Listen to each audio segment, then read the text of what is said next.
बैसागोखौ सिगांनिफ्राय खुंबोदोंब्लाबो सरकारा गेजेराव जोंखौ बैसागो खुंनायनि थाखाय माखासे राङारि अनसुंथाइ होदोंमोन आरो बेबायदिनो देग्लायबो जों बयबो बैसागोखौ गाजा गोमजायै खुंदों आरो एसे धार लालायनानै सहाय होलायनानै सोरनियावबा बिथ'लायनानै बा सोरबा ग्रुपफोरनियाव लानानै जों बैसागो खुंबाय।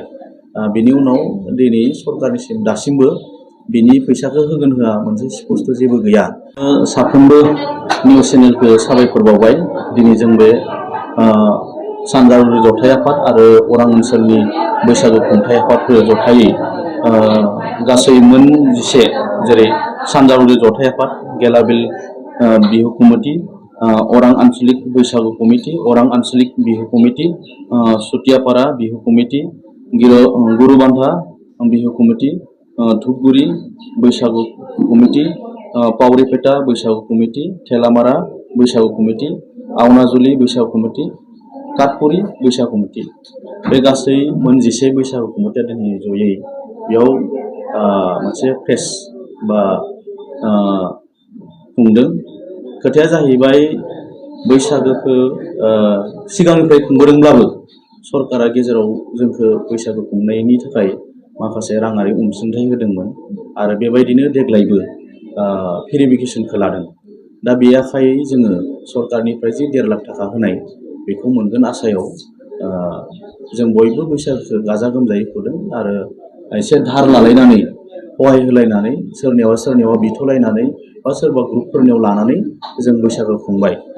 बिनि उनाव दिनै सरकारनिसिम दासिमबो बिनि फैसाखौ होगोन होआ मोनसे स्पष्ट जेबो गैया। बेनिखायनो दिनै जों मोन 11 बैसागु कमिटिया आसामनि गिबि मन्थ्रि मानगोनां हिमन्त बिश्व शर्मा सारखौ जोङो खावलायदों बिनि सायाव नायबिजिरनानै जोंनो राङारि अनसुंथाइ होनायनि सायाव खेंफोरथि होनांगौ बा बेखौ माला होगोन बा बिनि सायाव मोनगोन मोना बेखौ जोङो एसे स्पष्टखौ लुगैदों। नङाबा जोङो गोबां माने रांनि धाराव गब'ना थागोन बेखौ जोङो आसामनि गिबि मन्थ्रि बिथांनिसिम जोङो फोरमायदों आरो बिथांखौ खावलायदों बिनि सायाव नोजोर होनो आरो बिथाङा उन सिगां होबोखानाय हिसाबै देग्लायबो जोङो जिहेतु भेरिफिकेसन लाखाबाय बे हिसाबै बिथाङा बे राङारि अनसुंथाइखौ होगोन होननानै जों मिजिंथिदों। बिनि सायाव मानगोनां चिफ मिनिस्टारखौ एसे खेंफोरथि होयोब्ला बा मोनगोन मोना बेखौ क्लियार होयोबा जोङो साबसिन गोजोननाय मोनगोन आरो जोंबो धार लाग्राफोरनिफ्राय जों बुंनो हागोन जे थार फैसाखौ मोनगोन एसे नेथ'नांगोन होननानै जोङो बुंनो हायो। बेनिखायनो आसामनि चिफ मिनिस्टारखौ जोङो खावलायबाय। गोजोन्थों।